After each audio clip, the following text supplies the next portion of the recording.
Today, I'm going to tell you a story so dangerous it shook the very rules of the Old West, set beneath cold skies and endless snow, where silence could kill and love could start a war. This was a land where wealth meant safety, and crossing the wrong line meant death. It all began with one unexpected meeting. A single glance between a sheltered woman and an Apache leader, small enough to seem harmless, yet powerful enough to ignite a love that threatened to tear two worlds apart. Before we kick off this adventure, don't forget to hit like on the video and let us know in the comments where you're watching from.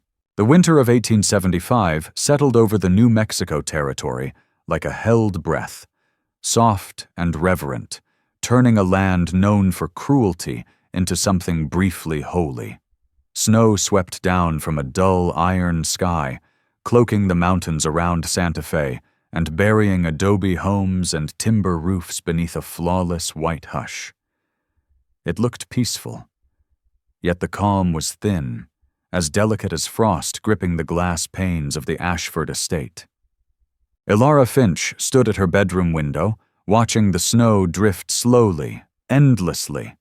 At 23, she was spoken of in drawing rooms and parlors as the most desirable woman in the territory. The cherished daughter of Corbin Ashford, one of the wealthiest traders between Santa Fe and Albuquerque. Her father's business empire thrived on Eastern imports and carefully forged alliances, until the Ashford name carried weight wherever wagons rolled. Wealth, respect, reputation. Yet Elara had learned the truth. Respectability was only a prettier kind of prison, one lined with silk dresses, polished silverware, and endless dinners staged for approval. Every gathering was rehearsed, every smile measured, every word chosen like currency. She drifted through that world untouched, performing perfection, while something restless and unnamed stirred deep inside her. "Miss Elara, your father asks that you join him in the study," called Nell Quince, the housekeeper, from the doorway. Elara turned from the window, smoothing the dark green velvet at her waist. "Thank you, Nell. Tell him I'll be right down." Descending the sweeping staircase, her gloved fingers tracing the glossy banister, she heard voices through the study door, her father's confident baritone, and another voice beneath it. Low, controlled, edged with an unfamiliar cadence. A visitor, not from Santa Fe. Business never slept in Corbin Ashford's house. She slowed outside the study, intending to pass toward the sitting room where her mother would be stitching by the fire, when her father called out, "Elara, come in. I want you to meet someone." She hesitated, hand resting against the doorframe. Ladies were not expected at negotiations. But her father had never followed convention where his children were concerned. He believed knowledge mattered, especially to daughters destined for influence. She inhaled once, then stepped inside. And everything shifted.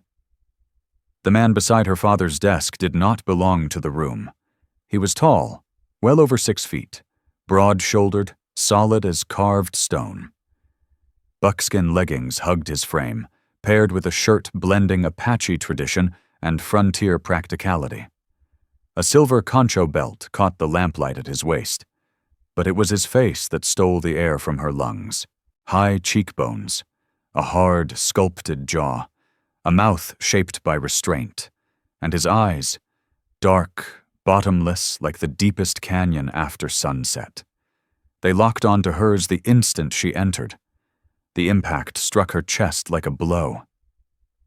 "There you are," Corbin Ashford said easily, unaware of the tension coiling the room. "Elara, this is Vaelor. He's here to discuss safe passage for our wagons through Apache lands." "Vaelor," he added, gesturing. "My daughter." Vaelor did not bow. He did not nod. He simply looked at her, slow and assessing, his gaze sliding over her face with unsettling intensity. Heat rose to her cheeks. It felt as though he could see past etiquette, past breeding, into something raw and unguarded beneath. "Miss Finch," he said. His voice was low and rough, dark as smoke, carrying a weight that made her breath falter. "Mr. Vaelor," she replied, too softly, breath betraying her. Her heart hammered violently. Her knees felt unsteady beneath the weight of her skirts. This was fear. It had to be. This man was Apache, one of the figures whispered about in her father's social circle. The peace accord was fragile, they said. Dangerous, unpredictable. She should have been frightened. Yet the heat flooding her veins, the tightening in her chest, the racing pulse. This was not fear. "Just Vaelor," he corrected quietly, his eyes never leaving hers. The faintest smile touched his mouth, as if he understood exactly what he was doing to her. "Elara," her father said, clearing his throat, "why don't you have Nell bring us some coffee? This may take a while." She nodded, grateful for escape. But as she turned away, she felt his gaze follow her. Burning, unwavering, like twin embers pressed against her back. Her hands trembled as she closed the door behind her. In the hall, she pressed her palm to her chest, forcing herself to breathe. What had just happened? She had met countless men, approved suitors, polished businessmen, respectable friends of the family. None had ever made the floor vanish beneath her feet. She delivered the request to Nell in the kitchen, her voice steadier than she felt. Instead of returning to the sitting room, Elara found herself drifting back toward the study, remaining hidden in the corridor, listening. Vaelor's voice carried through the door, deep and resonant as he spoke of roots, borders, land claimed and land lost. She did not understand why she stayed, why she lingered like a girl with no sense, clinging to every syllable spoken in that smoky tone. When Nell finally passed her with the coffee tray, Elara stepped aside too quickly, guilt flushing her skin, as though she'd been caught doing something forbidden. The meeting stretched past an hour. Elara attempted needlework beside her mother, but her fingers refused to cooperate. Her thoughts would not settle. They circled back, again and again, to dark eyes and quiet authority. Something had awakened, and it would not be silenced. Her mother remarked more than once on Elara's absent focus, but the words slid past unheard. Her thoughts were crowded with dark eyes and a presence that lingered like smoke in every corner of her mind. When the study door finally opened and the sound of heavy footsteps crossed the hall, she set aside her embroidery and stood, pretending to straighten a row of leather-bound books. From the doorway, she watched Corbin Ashford and Vaelor clasp hands. "I appreciate your time, Mr. Ashford," Vaelor said evenly. "I believe we can guarantee safe passage for your wagons." "Excellent," her father replied. "I'll have the papers prepared before the week is out." As Vaelor turned to leave, his gaze lifted and found Elara across the corridor. He stopped. For a single suspended moment, the house seemed to hold its breath. The look he gave her sent heat rushing through her veins, knowing, possessive, unsettling in its intensity. Then, so quietly it was meant only for her, he spoke. "Miss Finch." It was not courtesy. It was a vow.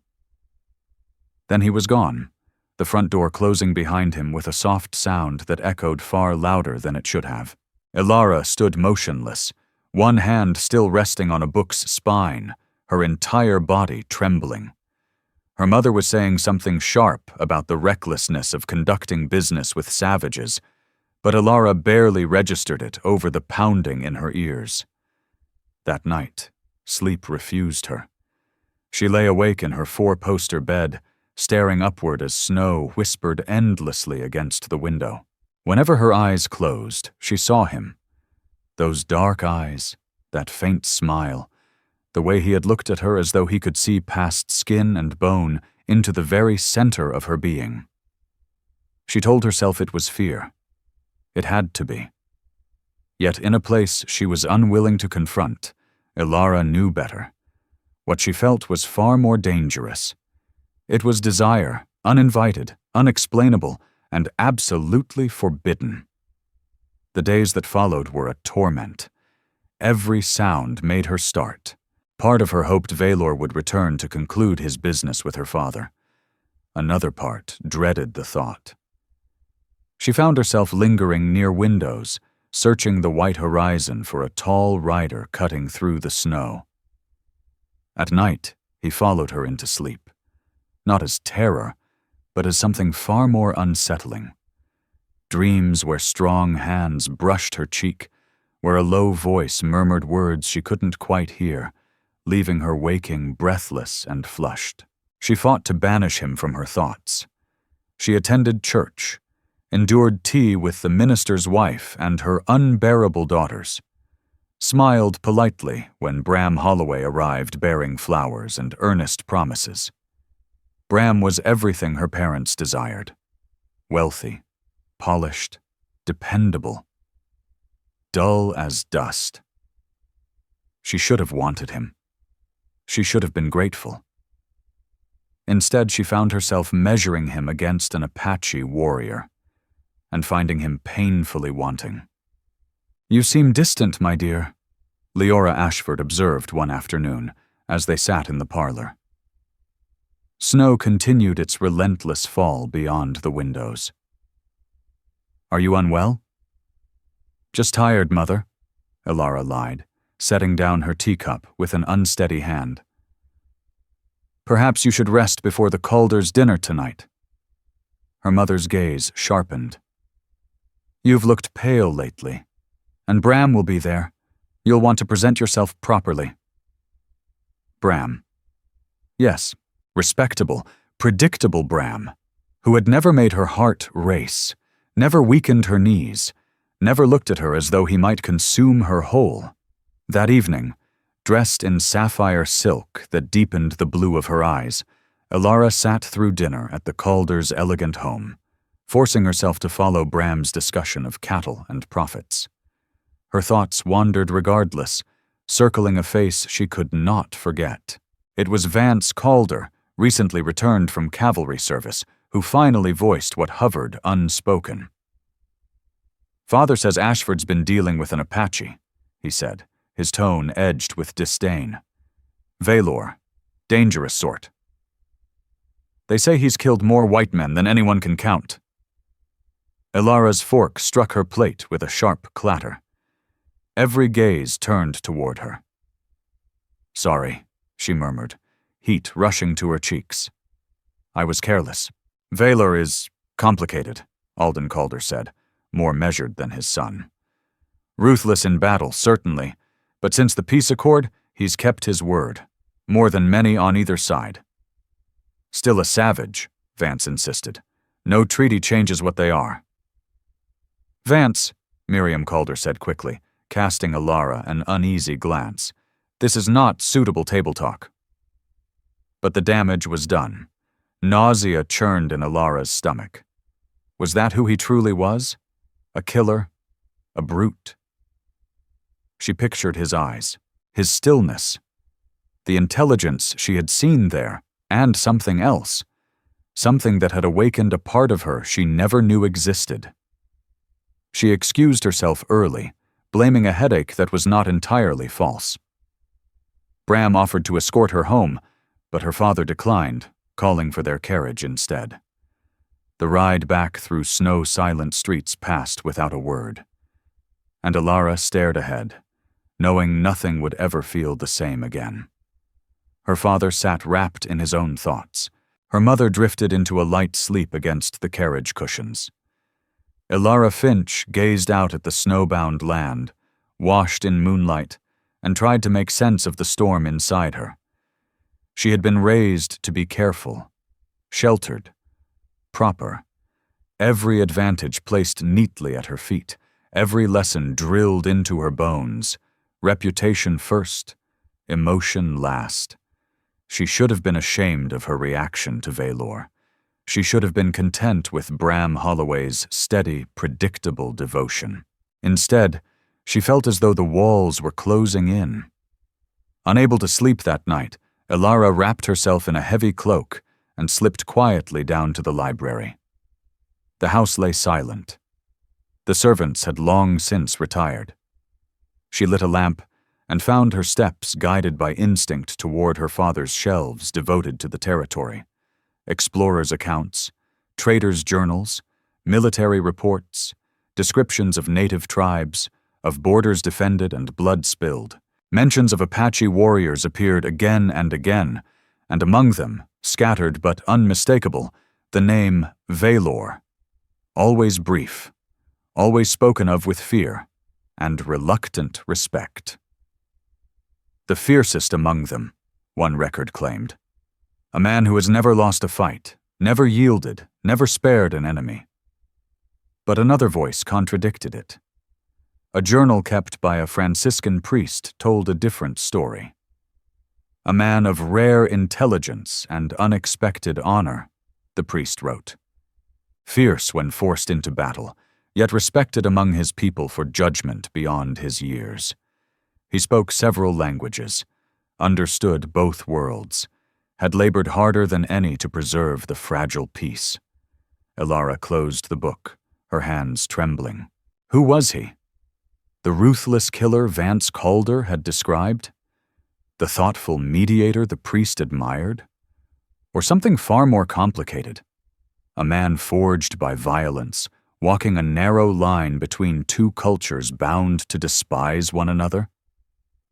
And why did she care? She knew the answer even as she resisted it. Something had passed between them when their eyes met. Swift, undeniable, impossible to dismiss. She cared because not a single moment had passed since without his presence filling her thoughts. She cared because, heaven help her, she wanted to see him again. The longing frightened her. The chance came 2 weeks later, in a way she never could have planned. At breakfast, Corbin Ashford announced he would be traveling to Albuquerque to oversee a major shipment arriving from St. Louis. Leora Ashford immediately declared she would accompany him. There were fabrics she wished to inspect, and the shops there far surpassed Santa Fe's offerings. "You'll remain here with Nell Quince and the household staff," her mother instructed. "Mabel Holloway has invited you to tea on Thursday, and the minister's wife on Saturday. You will be perfectly supervised." Elara nodded obediently, though her heart had begun to race. Days without her parents' watchful eyes. Days of freedom she had not known since girlhood. They departed the following morning in the heavy coach, bundled against the cold. Elara stood on the front steps, waving until they vanished down the road. Only then did she turn back inside, feeling both untethered and strangely hollow. That afternoon, she told Nell she intended to visit the Holloways. Instead, she saddled her mare, Juniper, and rode towards the foothills. It was reckless. Young women did not ride alone, especially not here, where danger could rise without warning. But Elara needed air, space, something real.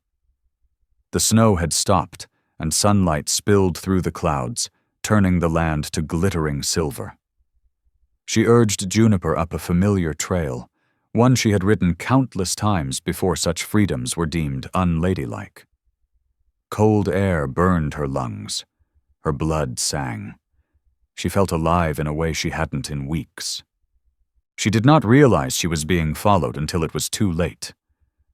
The trail curved around a rock outcropping, and when she emerged on the other side, he was there. Vaelor sat astride a painted horse, perfectly still, watching her with those dark, unreadable eyes. Elara's breath caught. Juniper shifted nervously beneath her, sensing the tension. "Miss Finch," Vaelor called, his voice carrying easily across the space between them. "It's dangerous for you to ride alone out here. Her voice faltered. Her heart pounded so hard she felt lightheaded. "I didn't know anyone else was nearby." "I did," he said calmly. He urged his horse forward, closing the distance with slow, deliberate movements. I've been watching you." The words should have frightened her. Instead, they sent a shiver down her spine she could not deny. "Why?" she whispered. Vaelor drew his horse alongside hers. Up close, his presence was overwhelming. Raw strength, quiet control, a gravity that made her feel small, fragile, and intensely alive. His gaze moved over her face, and she saw hunger there, restrained but unmistakable. "Because I can't stop," he said simply. "Since the day I saw you, you've been in my thoughts." His jaw tightened. "I can't stop wondering what you're like, what your voice sounds like when you're not guarded, what it would feel like to touch you." He broke off sharply, breath controlled. "You should go home, Elara." The way he spoke her name, no title, no distance, only Elara, shaped by that low, smoke-dark voice, sent a tightening heat through her body. "I should," she said, agreeing aloud. Yet she didn't move. She couldn't. She was trapped in his gaze, rooted like an animal caught in firelight. Vaelor dismounted in one smooth motion and crossed the snow toward her, never breaking eye contact, giving her every chance to turn and flee. She did neither. Her hands clenched the reins so hard her knuckles blanched. When his hands settled at her waist, she gasped, but she did not pull away. He lifted her from the saddle as if she weighed nothing at all, setting her gently onto the snow. Still, he did not release her. His palms burned through the layers of her riding coat, steady and certain. "You should fear me," Vaelor said quietly, his face only inches from hers. "I am everything they claim. Dangerous. Savage." His voice dropped lower. "Someone who could unravel your perfect life with a single touch." "I know," Elara whispered. And she did. She knew this man, this moment, could destroy everything she had ever known. And she knew, with terrifying clarity, that she did not care. His hand rose to her cheek, his thumb brushing her skin with a tenderness that shattered her breath. "Do you understand what I am?" he asked. "That I've taken lives, that your people want me dead, and mine would never accept you?" "Yes." Her voice was steady now, even as her body trembled. "I know all of it." "Then why haven't you run?" Elara met his gaze and saw the same wild truth reflected there that thundered in her own chest, untamed, honest, and impossible to deny. "Because I can't," she admitted. "I don't know why, but I can't." A low sound left his throat, part anguish, part hunger, part relief. His other hand slid into her hair, loosening pins until dark strands spilled free over her shoulders. "Elara," he breathed, and the way he said it felt both like a blessing and a curse. She stood trembling in the snow as his hands traced her face, her hair, the line of her jaw. Gentle, reverent, as though he were memorizing her. All the while, his eyes held hers, seeing every truth she had hidden from herself. At last, sense forced its way back into her spinning mind. "This is madness," she said, stepping back. "If anyone saw us, if anyone knew, I have to go." His hands fell away instantly. The cost of it showed in the tight line of his jaw, the strain around his eyes. "Yes," he said quietly. "You should go." She turned toward Juniper, but he caught her arm. Not roughly, only firm enough to draw her back against him. For one breathless moment, they stood pressed together. Elara felt the heat of him, the strength barely held in check, the desire he refused to unleash. "I won't harm you," Vaelor said, his voice rough. "I only needed to know, to see if what I felt the first time was real." She swallowed hard.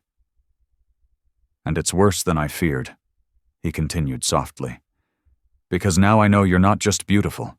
You're real. And I want you more than anything I've ever wanted." Her knees nearly gave way. She caught herself on Juniper's saddle, breath coming in sharp, shallow pulls. Vaelor mounted his horse with quiet grace and looked down at her once more, his face closed, unreadable. "Go home, Elara Finch," he said. "Forget you saw me. Forget this moment. Marry your safe man. Live your safe life." "Will you forget?" The question escaped her before she could stop it. His smile was bitter and devastating. "No. I'll remember this for as long as I live." Then he turned his horse and rode into the trees, vanishing into the white silence and leaving Elara alone in the snow, shaking not from cold, but from something far more dangerous, something that felt terrifyingly like fate. She barely remembered the ride home. Nell Quince met her at the door, clicking her tongue at Elara's disheveled state. "Miss Elara, mercy, whatever happened? You look as though you rode through a storm." "Just a long ride," Elara managed, surrendering her cloak with unsteady hands. "The wind was stronger than I expected." She retreated to her room and sank onto the edge of her bed, staring at her reflection in the mirror. Flushed cheeks, bright, unsettled eyes, hair loose and wild around her shoulders. She looked like a stranger. Or perhaps, for the first time, she looked like herself. Closing her eyes, she could still feel the warmth of his hand against her face, still hear the way he had spoken her name, as though it were both sacred and forbidden. "I want you more than anything I've ever wanted." She should have been horrified. She should have been ashamed. Instead, she felt alive, as though every moment of her 23 years had led her to that frozen clearing, to that dangerous man, and to the realization that everything she had been taught about who she was meant to be had been a lie. That night, Elara Finch did not sleep. She lay awake, watching the moon drift slowly across the window pane, and finally faced the truth she had been running from since the moment she first met him. She was falling in love with Vaelor. No, she was already in love with him, hopelessly, recklessly, irrevocably in love with a man she scarcely knew, a man her world labeled dangerous and forbidden. And the most terrifying part was not the risk, but the fact that she did not want it to stop. The next 3 days blurred together. Elara Finch moved through her routines as if sleepwalking. Tea with Mabel Holloway, where gossip buzzed around her unheard. Church services, where the minister's words slipped past without meaning. Long hours in the parlor pretending to read, while her thoughts returned, again and again, to dark eyes and hands that had touched her as if she mattered. Each afternoon she rode out, telling Nell Quince she needed fresh air. Always the same trail, always the same hope and dread twisting together in her chest. Vaelor never appeared. By the 4th day, doubt crept in. Perhaps she had imagined it all, a waking dream born of frustration and longing. Her parents would return the following morning, and life would snap back into its suffocating pattern. That afternoon, unable to bear the walls closing in any longer, Elara saddled Juniper and rode out once more. This time she went farther, following the trail higher into the foothills. The sun dipped low, spilling gold and rose across the snow, and she knew she should turn back. Still something pulled her onward, an ache she could not name, a force she could not resist. The trail opened into a small meadow encircled by pines, and there, in the center of untouched snow, sat Vaelor. He rested on a fallen log, as if waiting. His horse was tethered nearby, nosing through the frost. He showed no surprise when she appeared. Elara reined Juniper at the edge of the clearing. For a long moment, neither of them spoke. The silence was thick with everything they had not said. "I've come here every day," Vaelor finally said, his gaze fixed on her. "Hoping you would do the same." She dismounted slowly, her legs unsteady. "Why?" Because I can't stay away. He stood, and even across the distance between them, she felt the intensity rolling off him. I've told myself every reason this is madness, he continued, but I can't stop thinking about you, Elara. I can't stop wanting to see you, hear your voice, be near you. It is madness, she said. Yet she was already moving toward him, drawn as surely as iron to a magnet. We barely know each other. Our worlds. I know, he interrupted, closing the space between them in 3 long strides. I know every reason this can never be, but tell me you haven't felt it too. Tell me you haven't been losing sleep over what passed between us. Her breath caught. She should lie. She should turn away, mount her horse, and flee from this man and the dangerous truth he stirred in her. But now she would be brave. I can't stop thinking about you, she whispered. Every hour of every day you're there. I dream of you at night. I wake reaching for something I can't name. Her voice shook. And I'm terrified of us, because I don't know what this is or where it leads, but I can't make it stop. The sound that left him was low and raw. His hands came up to frame her face. No gentleness left this time, only need. Desperate. Claiming. Say it, he demanded softly, his forehead resting against hers, breath warm against her lips. I need to hear you speak it. I don't know what to call it, Elara confessed, her fingers fisting in his buckskin shirt. I only know that when I'm with you, I can finally breathe, like I've been asleep my whole life, and you woke me. That's how it feels for me, Vaelor said roughly. Like I've been waiting without knowing what for. Like every choice I made, every battle I fought, led me here. His thumb traced her lower lip, and she shivered. I love you, Elara Finch, he said quietly. Completely, impossibly, and I know you feel it too. She did. Heaven help her, she did. It was reckless. It was dangerous. It could destroy them both. But it was the truest thing she had ever known. Yes, she breathed. I love you. I don't know how or why, but I do. I love you so much it terrifies me. The kiss, when it came, struck like lightning splitting the sky. Fierce, blinding, transformative. His mouth claimed hers with a hunger that matched her own, and Elara kissed him back with an abandon she never knew she possessed. Her hands tangled in his hair, pulling him closer, closer, while his arms locked around her waist, lifting her nearly off her feet.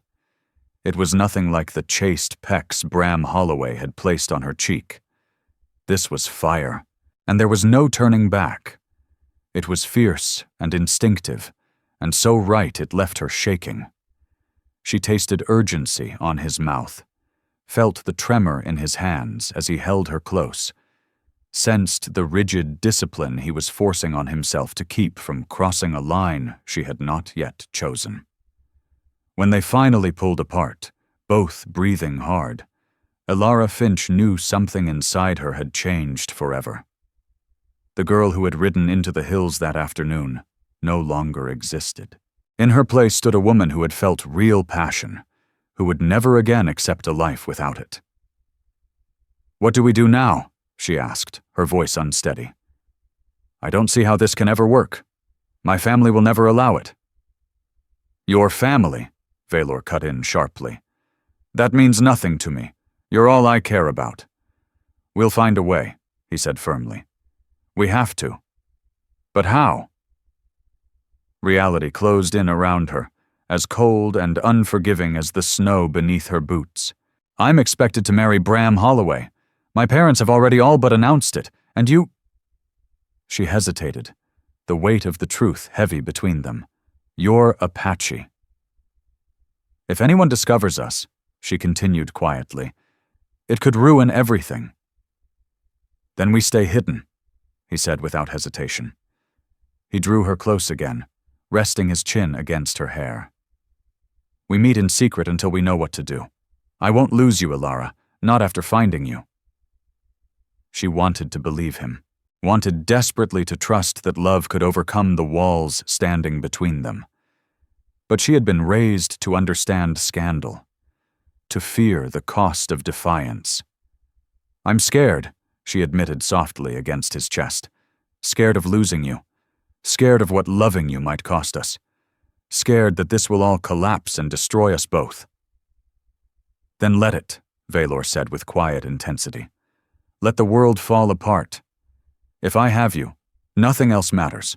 They stood together in the snow-covered meadow as the sun sank low, holding each other as though sheer will might shield them from everything beyond that circle of pines. And for that stolen moment, it almost felt possible. They began meeting in secret, a dangerous game that grew bolder with every passing day. Elara told Nelquince she was visiting friends or running errands in town. Instead, she rode out to the meadow, where Vaelor was always waiting. Some days they talked for hours, trading stories of childhoods shaped by entirely different worlds, sharing hopes, fears, and unspoken dreams. Other times they sat in silence, watching snow drift down or clouds slide across a wide, endless sky. And sometimes they gave in to the fire between them, kissing until breathless, aching with want. Elara learned about his life, Apache beliefs and customs, the years of bloodshed, and the impossible position he held as a man trying to preserve peace between two peoples who distrusted one another. He told her how missionaries had educated him as a boy, and how he had walked away from their efforts to reshape him, choosing instead a path between cultures. "They call me a traitor," Vaelor said one afternoon, as they sat side by side on the fallen log, her hand laced with his. "My own people say I sold them out by negotiating with men like your father." "Did you?" Elara asked gently. "No." His jaw tightened. "I'm trying to keep them alive."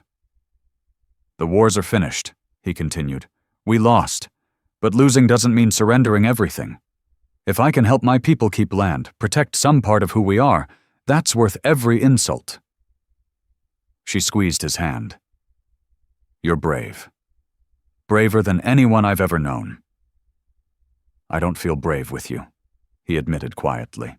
"I feel afraid, because now I have something to lose." She understood. Before Vaelor, her life had been a rigid pattern, steps learned long ago and followed without question. Now she had something fragile and priceless, and that made everything far more dangerous. Her parents returned from Albuquerque full of plans. The wedding to Bram Holloway was being arranged for spring. Elara endured dinner as her mother described guests, flowers, and a gown ordered from St. Louis, each word tightening the knot in her chest until she could barely breathe. That night, she climbed out her bedroom window, something she never would have imagined herself capable of, and rode through the dark to the meadow. Vaelor was there, as though he'd known she would come. She collapsed into his arms, tears breaking free. "They're forcing me to marry him," she sobbed. "April. My mother has already planned everything." He held her tightly, his body rigid with barely restrained fury. "Then we run," he said. "Tonight. I'll take you into the mountains, somewhere they'll never reach us." "They'll hunt us," Elara whispered, though the temptation tore at her. "My father has influence. If they think you've taken me, they'll call it kidnapping." "And it will mean war," Vaelor finished grimly. "The treaty would be destroyed. My people would pay the price." They stood beneath the moonlight, trapped by forces beyond their control, and Elara felt her heart splintering, caught between love and the world that refused to let it exist. "There has to be another way," Elara Finch said in a rush of panic. "There has to be." But neither of them could see one. The weeks that followed were pure torment. Elara moved through the days preparing for her wedding while secretly stealing every possible hour with Vaelor. She learned the weight of his hands, memorized the sharp lines of his face, discovered what made him laugh, a rare, beautiful sound, and what made his eyes darken with want. Their meetings grew bolder, not only the meadow now, but other hidden places as well. An abandoned line shack, a cave high above the valley, any place where they could claim a few stolen hours alone. And with every meeting, the hunger between them became harder to deny. "We can't," Elara whispered one afternoon, as his mouth traced a heated path along her throat. They were sheltering in the line shack while a sudden snowstorm raged outside. She half sprawled beneath him on a pile of worn blankets. "Vaelor, we can't. If Bram Holloway finds out I'm not." "I know." He pulled back, breathing hard, his eyes burning. "I know, Elara. I would never do anything that would make your life harder." Then his voice roughened. "But mercy, it's hard to stop when you look at me like that." "Like what?" "Like you want me to forget every promise I've made and take you anyway." She did. God help her, she did want that. She wanted to give herself to him completely.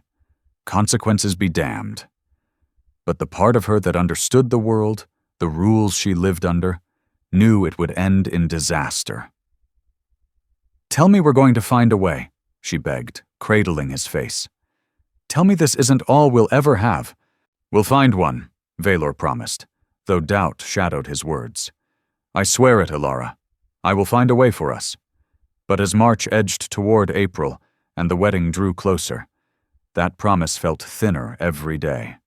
Bram Holloway began calling more often, bringing gifts, speaking earnestly of their future. He was kind, Elara supposed, in his limited way. By her world standards, he would make a respectable husband, a provider, a protector. But he wasn't Vaelor. He would never make her pulse race or her soul ache. He would never understand the wild, starving part of her that had awakened in the snow. With Bram, she would be safe, proper, and utterly, completely dead inside. The breaking point came 2 weeks before the wedding. Elara rode into the meadow and found Vaelor pacing like a trapped animal, his face dark with barely restrained fury. "What's wrong?" she asked, sliding down from Juniper's saddle. "A war party," he said tersely. "Some young warriors raided a settlement east of here. 3 men killed, horses taken." Her blood turned to ice. "What does that mean?" "The Territorial governor is demanding retribution." Her breath caught. "It means the peace is hanging by a thread," he said. He grabbed her shoulders, his grip tight enough to hurt. "If they strike back at all Apache, my people will have no choice but to fight. Everything I've worked for could be destroyed." "What can we do?" she asked helplessly. "Nothing." The word tasted bitter. "We wait, and hope cooler heads prevail." His hands softened on her shoulders, anger giving way to pain. "And it means we can't keep doing this," he said quietly. "If anyone discovered us now, if they thought I'd compromised you or your father's dealings—" "No." Elara shook her head fiercely. "No, I won't give you up." "You have to." Vaelor pulled her into him, holding her tight. "You have to marry Bram Holloway, live your life, forget me." "I could never forget you," she said fiercely, "even if I tried." "You're in my blood, Vaelor. You're part of me. And you're part of me." He kissed her then. Deep, desperate, devastating. "That's why you have to go," he said against her mouth. "Because I love you too much to let you destroy yourself for me." She kissed him back with everything she had, pouring love and grief and fury into it. When they finally broke apart, she was crying. "This isn't over," she said, even as her heart splintered. "I won't marry him. I'll find a way." "Elara, please." His voice broke on her name. "Don't make this harder. Go home. Forget me. Be safe." "I love you," she sobbed. "I love you so much." "I know." He touched her face one last time, his fingers trembling. I love you too. More than my life. More than my honor. More than anything." Then he stepped back. And Elara knew he was right. She had to leave, had to walk away from the only man she would ever love, and accept a life of comfortable misery. But as she mounted Juniper and turned toward home, something inside her rebelled. No, she would not accept this. She would not let fear, prejudice, and cruel circumstance steal her one chance at real happiness. She didn't know how yet, but she would find a way. She had to. Because a life without Vaelor was no life at all. The wedding preparations swept through the Ashford household like a sickness.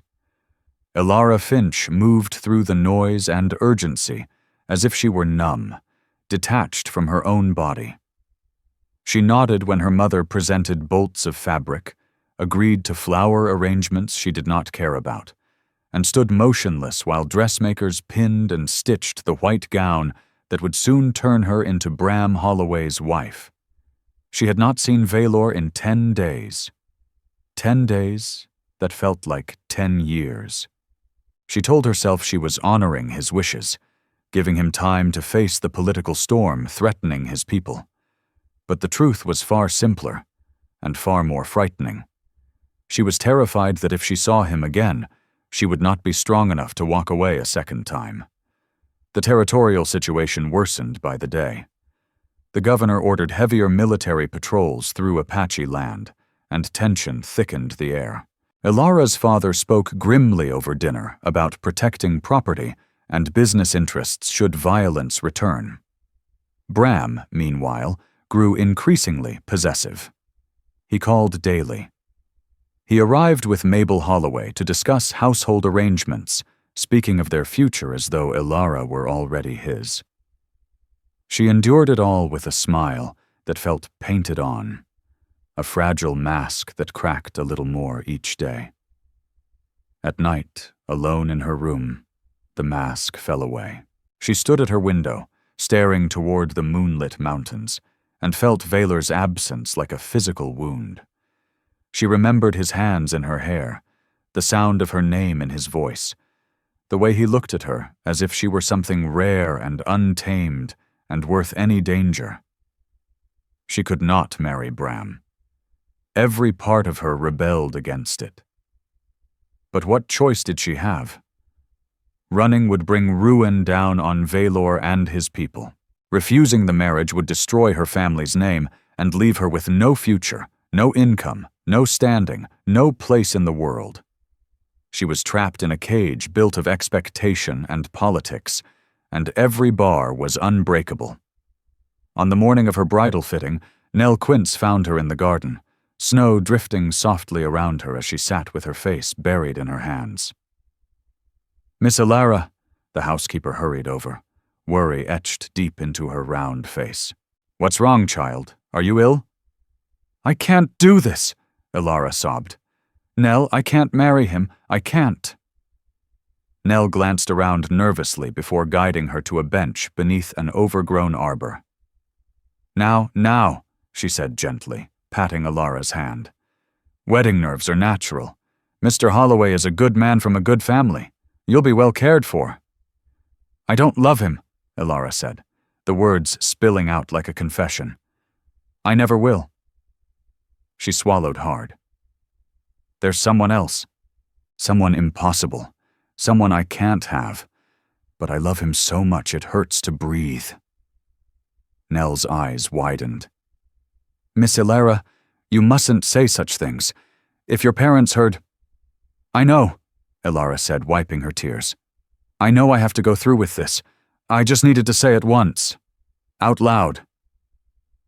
The housekeeper studied her for a long moment, sympathy and fear warring in her gaze. "Love isn't always enough," she said softly. "Sometimes we have to choose what's safe." "And what if safe means dying inside?" Elara asked. "What if practical means giving up the only thing that makes me feel alive?" Nell had no answer. That night, unable to sleep, Elara did something reckless. She slipped out after the house had gone quiet, and rode through the darkness to the meadow where she and Vaelor had stolen so many hours. She did not expect him to be there. It was past midnight, and she had given no signal. But he was. He sat on their log beneath the moon, head bowed as if in prayer or grief. "Vaelor," she breathed, sliding down from Juniper's back. He looked up, and the sight of his face shattered her. He looked hollowed, worn thin by days of struggle. "You shouldn't be here," he said, but he was already standing, already moving toward her. "I had to see you." Elara crossed the remaining distance and threw herself into his arms. "I can't do this," she cried. "I can't marry him. I'll die if I do." He held her tightly, his face buried in her hair. "No," he said quietly. "You'll live. You'll have a home, children, everything you deserve." "I deserve you," she said fiercely. "We deserve each other. I don't care what it costs." "I won't give you up." Vaelor pulled back, gripping her shoulders. "Do you know what you're saying? If you refuse Bram Holloway, your reputation will be destroyed. Your family will turn their backs on you. You'll have nothing. I'll have you. And what kind of life would that be?" His voice broke with pain. "We'd be hunted, by your people and mine. We'd run, hide, live in fear." "Is that what you want?" "Yes." She met his gaze without flinching. "If that's the price, then yes. I'd rather have one real day with you than a lifetime of safety with someone else." He let out a sound like he'd been struck. "You don't understand. You've never been hungry, never been hunted, never lived with the world closing in on you, because you don't understand what you'd be giving up."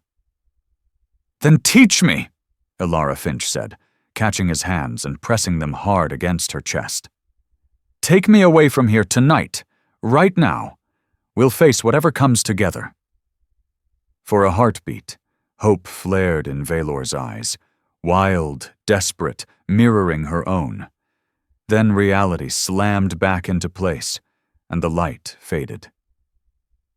"The territory is on edge," he said hoarsely. "Elara, if I vanish with you now, after the raids, they'll claim I kidnapped you. They'll use it as an excuse to strike my people, women, children. Innocents will die because of us." Cold dread settled in her stomach. She had been so consumed by their love, their need for each other, that she hadn't fully weighed the cost. Vaelor was right. Their happiness could not be bought with blood. "Then what do we do?" she whispered. "Tell me there's a way. Please, tell me there's a way." He pulled her close, his body trembling. "I've thought of nothing else for days," he admitted, "searching for a path that doesn't end in loss. I keep coming back to one option, one that might work if we're careful and lucky." "Tell me." "I have connections," Vaelor said slowly. "People who owe me favors. I could arrange safe passage into Mexico, someplace no one knows either of us. We could build a life there, far from all this." Hope surged in her chest. "Then let's do it." "Yes," he said, then hesitated. "But not yet." He cupped her face, his eyes fierce and intent. "We have to wait until tensions cool, until my disappearance won't be seen as an act of war." He drew a shaky breath. "And you have to go through with the wedding." "What?" Elara shook her head. "No, Vaelor, I can't." "Listen to me." His grip tightened gently, forcing her focus. "We need time. Time for the ground to settle. Time for me to make arrangements, gather supplies and money. If you call off the wedding now, scandal will explode. Your father will watch you every second. You won't be able to move without eyes on you." He swallowed hard. "But if you go through with it, if you marry Bram Holloway, no one will suspect a thing. They'll think you've accepted your fate." Understanding dawned, sharp and painful. "And then, you'll come for me." "Yes." The word carried both promise and sorrow. "I'll come for you, Elara. I swear it on my life, on everything I hold sacred.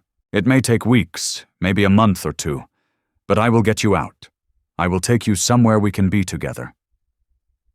Her mind reeled. He was asking her to marry another man, to endure another life, while trusting that he would return. The thought made her feel sick. "And if Bram—" She couldn't finish. "Then we deal with it," Vaelor said grimly. "I won't lie to you. The thought of him touching you makes me want to tear the world apart. But your survival matters more than my jealousy. If that's the price," Elara said, forcing the words past a throat that felt like glass, "then I'll pay it. I'll marry him. I'll play the perfect wife, and I'll wait for you." Relief and anguish warred across Vaelor's face. "You're the bravest person I've ever known," he said softly, "and I promise, no matter how long it takes, no matter what I have to do, I will come for you. I will find you." "Promise me," she demanded. "Swear you won't leave me trapped in that life." "I swear it." He kissed her then, fierce, desperate, claiming, "Run if you must, pretend if you have to. But your mind, Elara Finch, your heart, they're mine. Distance won't change that. Time won't. Not even another man's ring. I will find you. Always." They gave themselves to each other that night in the line shack. Snow falling outside, the future a terrible unknown. Elara held nothing back, pouring every ounce of faith and love into the hours they shared. If this was all they would have for weeks or months, she would make it enough to carry them both. Afterward, wrapped in his arms beneath rough blankets, she whispered, "What if something goes wrong? What if you can't reach me?" "Then I'll die trying," Vaelor said simply, "because a life without you isn't a life I want." She believed him. She had to. As dawn crept close and she prepared to ride back to a life built on lies, Vaelor caught her hand one last time. "When I come for you," he said, his gaze burning into hers, "be ready. There won't be warning. It could be midnight or full daylight. But when you see me, you trust me. And you come. Immediately. Can you do that?" "Yes." Elara Finch squeezed his hand, trying to burn the feeling of it into memory. "I'll be ready. I'll be watching for you every moment." "Good." Vaelor drew her into one last kiss. Tender, aching, almost gentle enough to break her heart. "I love you, Elara. Remember that when it gets hard. Remember that somewhere out there I'm fighting my way back to you." "I love you too," she whispered against his mouth. "More than anything. More than my own life." Then she mounted Juniper and rode into the pale light of dawn, toward her wedding, toward a man she did not love, carrying in her chest the promise of a man who would move heaven and earth to claim her. All she had to do was endure until he did. The wedding was everything her mother had imagined, elegant, costly, and utterly suffocating. Elara stood in the small chapel, swathed in white, her hand locked in Bram Holloway's, and spoke vows that tasted like betrayal.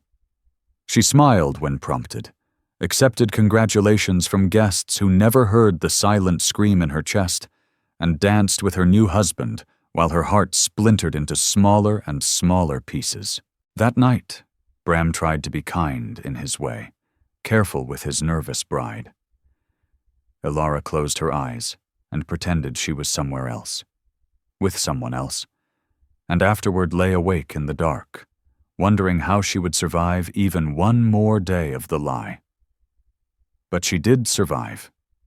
Day after day, week after week. She learned to play the role of Mrs. Bram Holloway with a skill she hadn't known she possessed. She managed his household, entertained his friends, endured Mabel Holloway's steady criticisms, and at night gave Bram what was required to keep him content and unsuspecting. All the while, she watched. She waited. Every rider on the horizon made her pulse leap. Every sound after sunset sent her to the window, searching the dark for a familiar shape. But Vaelor did not come. April slid into May, the snow retreating to reveal green grass and wildflowers. The territory began to settle. Patrols thinned. Tension eased. Elara told herself this was good, that it meant Vaelor could finally move, could finally act. Still he didn't come. Doubt gnawed at her. Had she misjudged everything? Had he decided she wasn't worth the risk? Or had something happened to him? The not knowing was torture, worse than anything else. She grew thin. Sleep abandoned her. Shadows settled beneath her eyes. Bram noticed her sadness but blamed women's troubles or the awkwardness of newly married life. He tried to soothe her with gifts and attentions that only sharpened the ache. Elara bore it with grim resolve, clinging to the memory of Vaelor's promise. I will find you. Always. Without that, she had nothing. 6 weeks after the wedding, Elara was in the garden cutting flowers when Nell Quince hurried out, cheeks flushed. Mrs. Holloway, there's a gentleman here to see Mr. Holloway. Says he's got business. Horses. Elara's heart stuttered. What does he look like?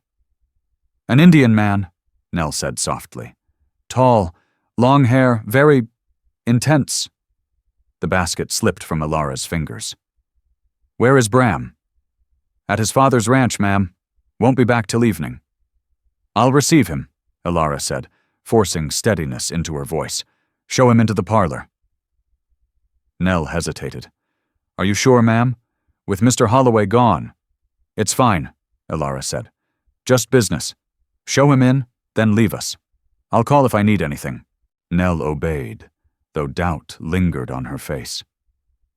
Voices drifted from the hall, Nell's nervous flutter, and beneath it a deeper timbre that set every nerve alight. Footsteps approached. Elara turned from the window, her pulse hammering so hard she thought it might break free. And there he was. Vaelor stood in Bram Holloway's parlor, a wild thing momentarily caged by civilization. His eyes found hers, and the force of it nearly buckled her knees. Mrs. Holloway, he said, the formality barely containing everything underneath. Longing, fury, desperation, love.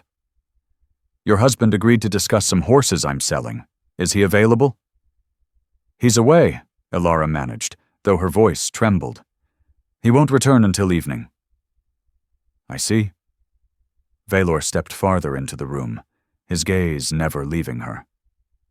Then perhaps we should reschedule. It was a test. He was offering her the safe road, an exit. But she was done with safe. Or perhaps we could discuss it anyway, she said, closing the distance between them. I'm familiar with my husband's interests. Something fierce and triumphant flared in his eyes. Are you certain? His tone stayed neutral, careful. This transaction is complicated. I'm certain. Elara Finch flicked a glance towards the doorway, listening for Nell Quince's steps. The house was still. When? Vaelor's voice fell to a whisper. Tonight. Pack only what you can carry in a small bag, practical clothes, nothing that draws the eye. Hide it by the garden gate. I'll be there at midnight. What about Bram Holloway? I'll handle it. Vaelor's jaw set. Just be ready, Elara, and trust me. I do. The urge to rush into his arms burned through her, but they couldn't risk it. Not here. Not now. I trust you with my life. Good. He stepped back, his face smoothing into cool, businesslike calm for any eyes that might be watching. Please tell your husband I'll return another time. Good day, Mrs. Holloway. Then he was gone, leaving Elara alone in the parlor, heart racing, hope blazing for the first time in 6 weeks. He had come for her, just as he promised. The hours crawled. Elara moved through her duties in a daze, mind spinning with plans and fears. She couldn't take much. Anything more than a small bag would draw suspicion. She chose a sturdy dress, a warm cloak, her mother's locket, the only jewelry that mattered, and the little money she'd hidden away. Just before Bram returned home, dusty from the ranch, she slipped the bag into the garden shed. At supper, he talked on about cattle prices and water rights, blind to her distraction. "Are you feeling well, my dear?" he asked as they rose for the sitting room. "You look pale." "Just tired," Elara lied. "I think I'll retire early." "Good idea." Bram kissed her forehead, with a possessive fondness she had come to loathe. "I've ledgers to review. I'll join you later." Upstairs, her pulse thundered. She went through the motions, letting the maid help her into her nightgown, braiding her hair, until the house settled into silence. Then she dressed again in the plain clothes hidden in her wardrobe, moving like a shadow. The hall clock chimed 11:30. 30 minutes. But Bram's study was still lit. What if he came to bed early? What if he noticed? She forced slow breaths, forced her thoughts steady. She couldn't wait inside. Too risky. She would slip out now and wait in the garden. With painstaking care, Elara crept down the stairs. The back door hinge sighed as she eased it open. She froze, listening. Nothing. She slipped into the cool night, fetched her bag from the shed, and pressed into the shadows near the garden gate. Moonlight washed everything silver.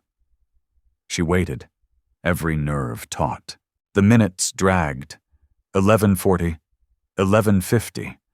Her hands shook, her breath came short. What if something had gone wrong? What if Vaelor couldn't get away? A hand closed gently over her mouth. A familiar voice murmured, "Don't scream, it's me." Relief buckled her knees. She sagged into Vaelor's arm as he steadied her from the far side of the fence, silent as smoke. "Are you ready?" he breathed. She nodded. "My horse is just beyond the trees," he said. "We move fast.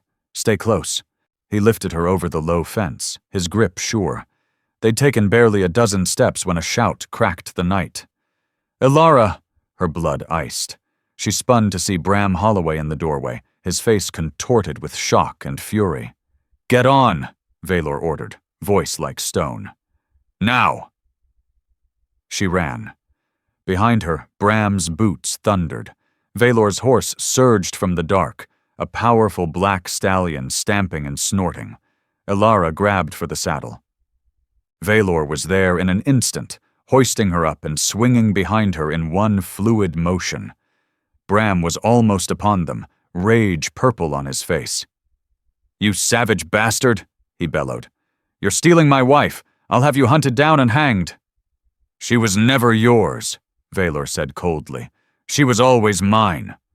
Vaelor turned the stallion hard and drove his heels in. The horse surged forward, and they tore through the darkness, leaving Bram Holloway's furious shouts far behind. Elara Finch clutched the saddle horn as Vaelor's arms locked around her, his chest a solid shield at her back. They rode hard for what felt like hours, slipping along trails only Vaelor knew, climbing into the mountains until even the lights of Santa Fe vanished. At last, in a narrow canyon sheltered by rock walls and fed by a thin stream, Vaelor reined in. He swung down and lifted Elara to the ground. The instant her boots touched earth, she broke and fell into his arms. "I thought you'd never come," she sobbed into his chest. "I was so scared." "I'm sorry," he murmured, holding her tight, his lips pressed into her hair. "I'm so sorry it took so long. I had to wait until things settled, had to make arrangements, gather supplies. Every day away from you was torture." "You're here now."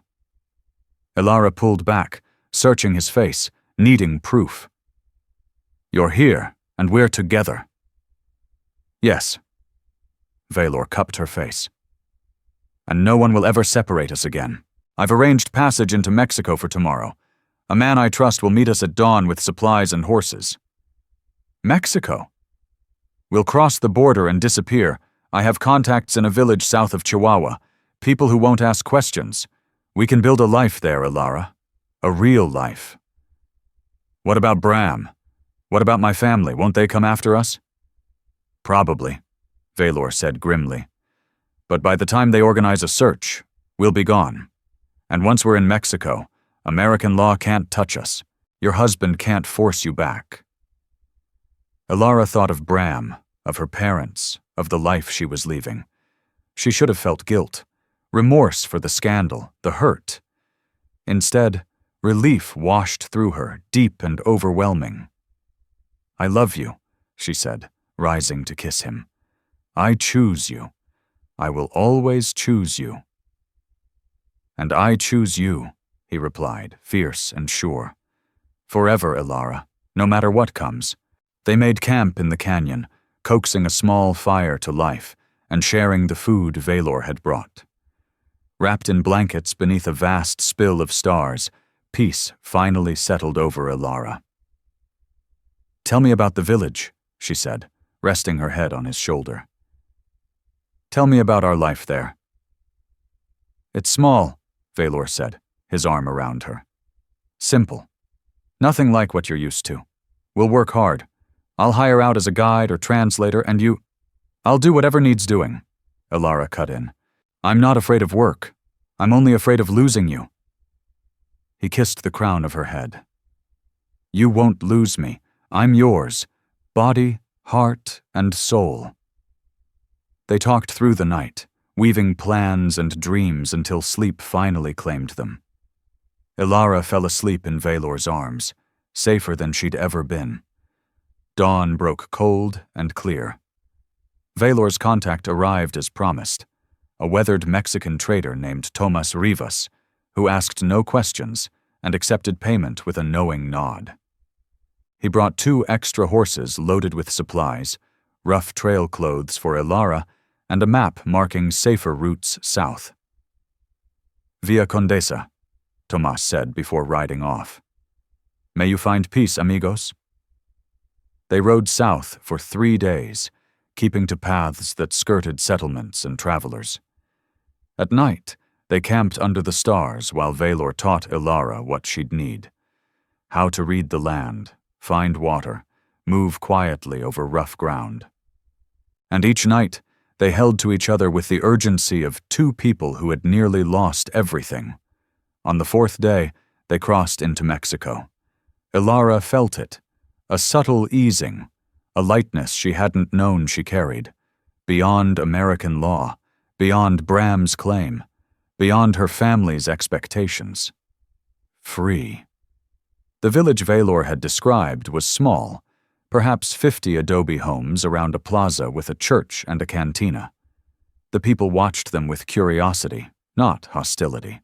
When Vaelor explained in Spanish that they were looking to settle, an elderly woman named Isela offered them a small house at the village edge.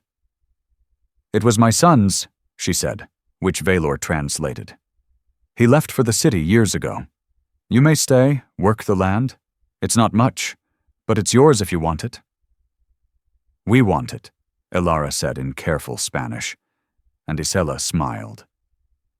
They settled quickly. The villagers accepted them as Señor and Señora Vaelor, indifferent to the past they'd outrun. Vaelor found work guiding and translating for passing traders. Elara learned to tend their home and garden with the village women's help. The work was hard, harder than anything she'd known. Her hands grew calloused, her skin darkened by the sun. She learned to cook over open flame, wash clothes in the river, make do with little. And she had never been happier. In their small house, packed earth floor, plain walls, simple furniture, Elara Finch learned what it meant to truly live. She woke each morning wrapped in Vaelor's arms, spent her days working beside him, and fell asleep each night with his steady heartbeat under her ear. They argued, sometimes, over money, over practical matters, over the strain of such a different life. But they always found their way back, their love tempered and strengthened by the friction. "Do you regret it?" Vaelor asked one evening as they sat on the narrow porch, the sun sinking behind the mountains. "Giving up everything you had?" Elara looked at their home, shabby by her old standards, yet fuller of love than the grand mansion she'd left behind. She studied her hands, rough and capable now, nothing like the soft fingers that once poured tea in polished parlors.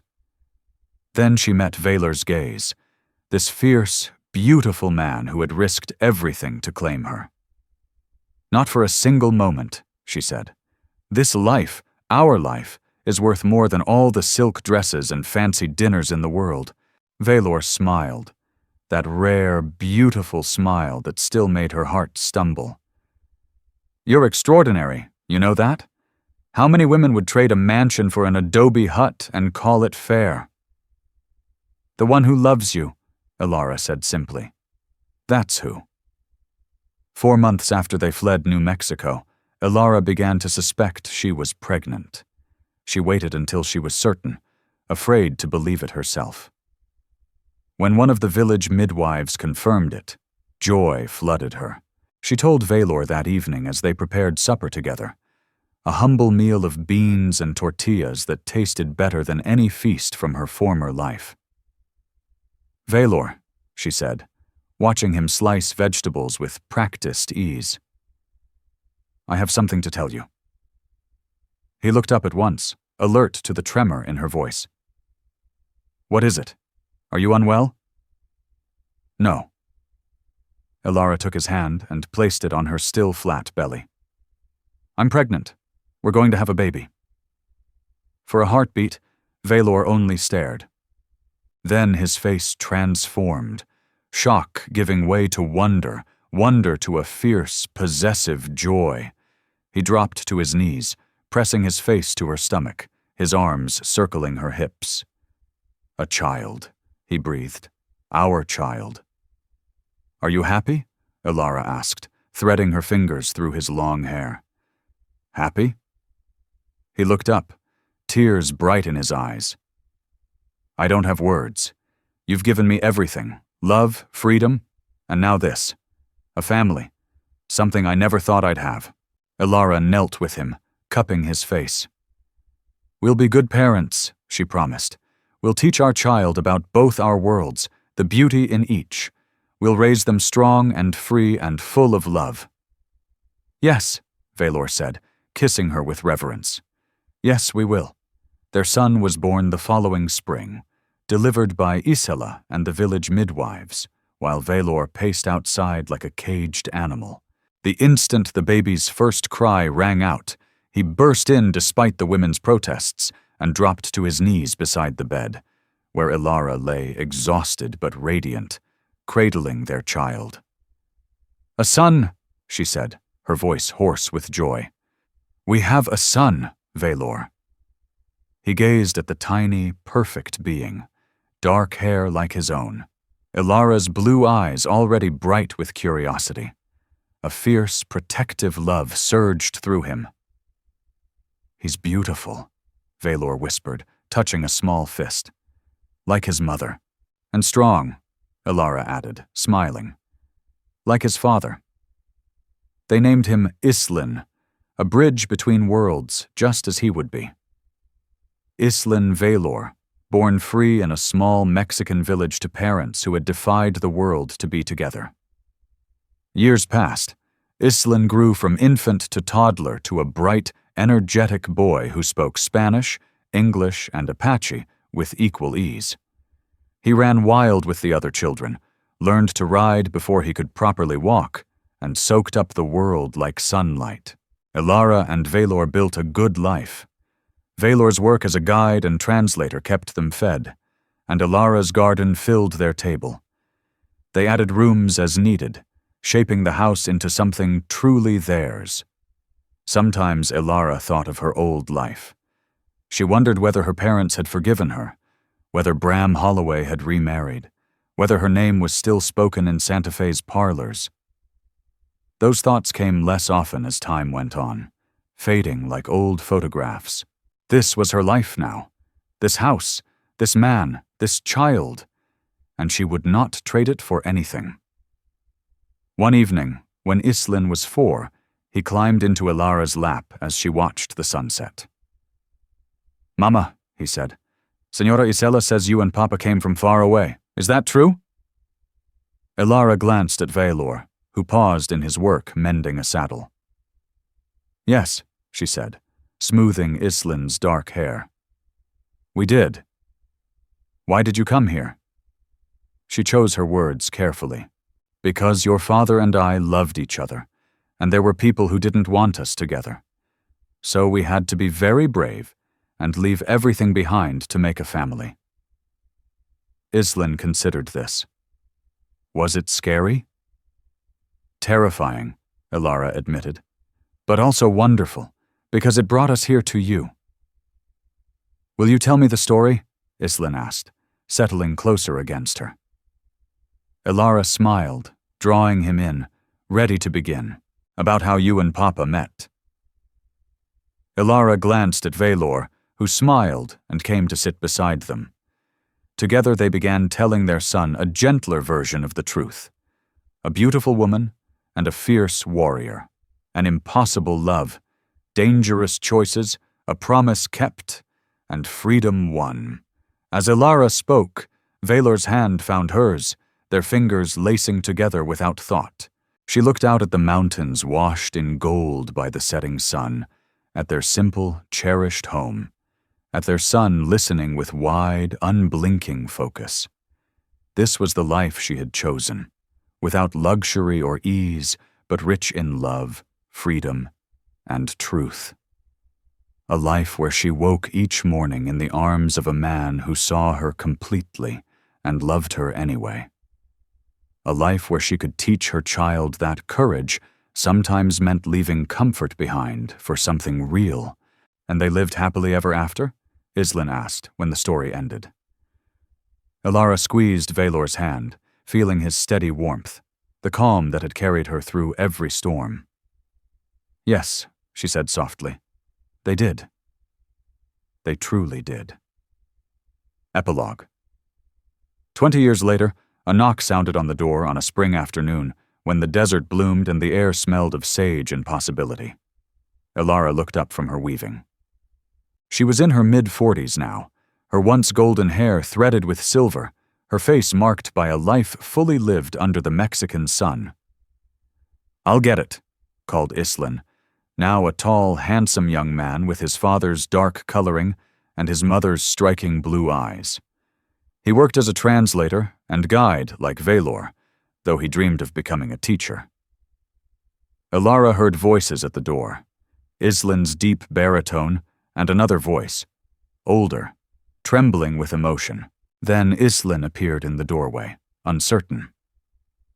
"Mama," he said quietly, "there's someone here to see you, someone from before." Elara set down her weaving, her heart suddenly pounding. In 20 years, no one from her former life had found them. She had assumed her family had let her go, written her out of their story. She stepped into the front room and stopped short. The woman standing there was elegant despite travel-worn clothes, her hair gray, her bearing still proud. But it was her eyes, Elara's own, that confirmed what her heart already knew. "Mother," Elara whispered. Leora Ashford stood in the doorway of her daughter's humble adobe home, tears streaming down her face. "Elara," she said brokenly. "My Elara, you're alive. I'm alive." Elara moved forward, and then they were holding each other. Two women who had lived very different lives, bound by something unbreakable. When they finally drew apart, Leora looked around the room, taking in the rough furniture, the packed earth floor, the life her daughter had built. "How did you find me?" Elara asked. "I never stopped looking," Leora said, wiping her eyes. "Your father passed 3 years ago. Before he died, he told me to stop searching, to let you go. I couldn't. I hired investigators, followed every lead, and finally, I found you." Vaelor appeared in the doorway, and Leora's eyes widened. 20 years had passed, but he was unmistakable, the man who had taken her daughter. "Mrs. Ashford," Vaelor said quietly, "you're welcome in our home." Leora looked between them, this unlikely pair who had defied the world. Then her gaze fell on Islin, standing protectively near his mother. She gasped. "This is your grandson," Elara said softly. "Islin." Leora stared at the young man, seeing two worlds meet in his face. Something in her seemed to break and mend at once. "A grandson," she whispered. "I have a grandson." They sat together on the porch as the sun slid down, and Elara told her mother everything, the full story she had never been able to share. Leora listened, sometimes reaching for Elara's hand. When the tale ended, she was quiet for a long time. "I was angry for so long," Leora finally said. "Angry at you for leaving, at him for taking you, at the whole impossible situation." She touched Elara's face gently. "But looking at you now, you're happy? Truly happy, aren't you?" "Yes, Mother," Elara said simply. "More than I ever could have been in the life you wanted for me." Leora nodded slowly. "Bram Holloway remarried. He has 4 children. Your father's business passed to his sons-in-law. The scandal faded. Life went on." She paused. "And me? Not as happy as I could have been. Not with the courage you showed. You chose love over propriety, truth over comfort." She turned to Vaelor. "I misjudged you. I saw what I was taught to see. Something dangerous. I didn't see the man who loved my daughter enough to give her a life of freedom and truth." "Thank you," Vaelor said quietly, "for saying that, and for raising a daughter brave enough to choose her own path." Leora stayed for a week, getting to know her grandson and her son-in-law, and seeing, at last, the life Elara had built. Before she left, she held her daughter close. "I can't change the past," Leora Ashford said softly. "I can't undo the years we lost. But I want to be part of your future, if you'll let me. I want to know my grandson. I want to be a grandmother, not just a shadow from a life you left behind." "I'd like that," Elara Finch replied, her eyes shining. "I'd like that very much." They parted with promises to write, to visit, to slowly close the distance that had separated them for 20 years. And as Elara watched her mother's carriage disappear down the dusty road, she felt Vaelor's arm slide around her waist. "Are you all right?" he asked. "Yes." Elara leaned into him, still amazed at how perfectly they fit together after all these years. "More than all right. For the first time, I don't feel like I had to choose between my old life and my new one. I can have both." "You always could," Vaelor said gently. "It just took your mother 20 years to be brave enough to see it." That night, lying in bed with Vaelor's arms around her and the soft sounds of Islin moving in the next room, Elara thought about the long, strange road that had brought her here. From the elegant parlors of Santa Fe to a small adobe house in Mexico. From a sheltered girl to a woman shaped by hardship, courage, and choice. "Do you ever regret it?" Vaelor asked quietly, echoing the question he had asked years before. "All that you gave up?" Elara smiled in the darkness. "You already know my answer." "I do," he said, "but I like hearing it." "I regret nothing," Elara said firmly. "Not a single moment. Everything I left behind, the money, the status, the comfort, it was all a cage. And you gave me wings." "We gave each other wings," Vaelor corrected, kissing her temple. "You freed me just as much as I freed you. You showed me love was worth any risk, any sacrifice. You gave me a family when I thought I'd always be alone." "Then we're even," Elara teased. "Never," Vaelor said seriously. "I'll spend the rest of my life trying to deserve you, and never quite managing it." "Foolish man," Elara murmured, turning in his arms.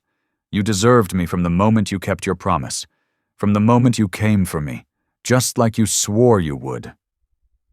She kissed him then. This man once called cruel and savage, who had proven to be anything but. A man who had loved her enough to wait, to plan, to risk everything for a life worth living.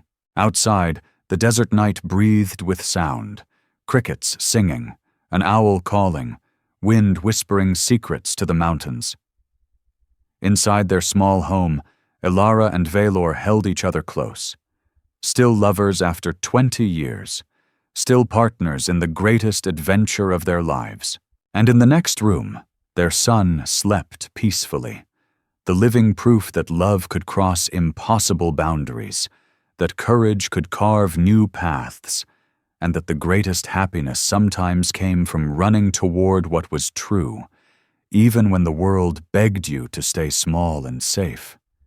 Elara had once been told she belonged in drawing rooms and polite conversations, in a life of careful rules and quiet obedience.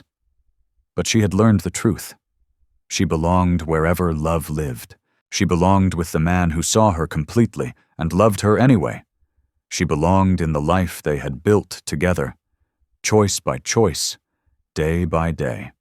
She had escaped the kiss that changed everything, only to discover that what she was truly running toward was freedom, truth, and a love that would last a lifetime.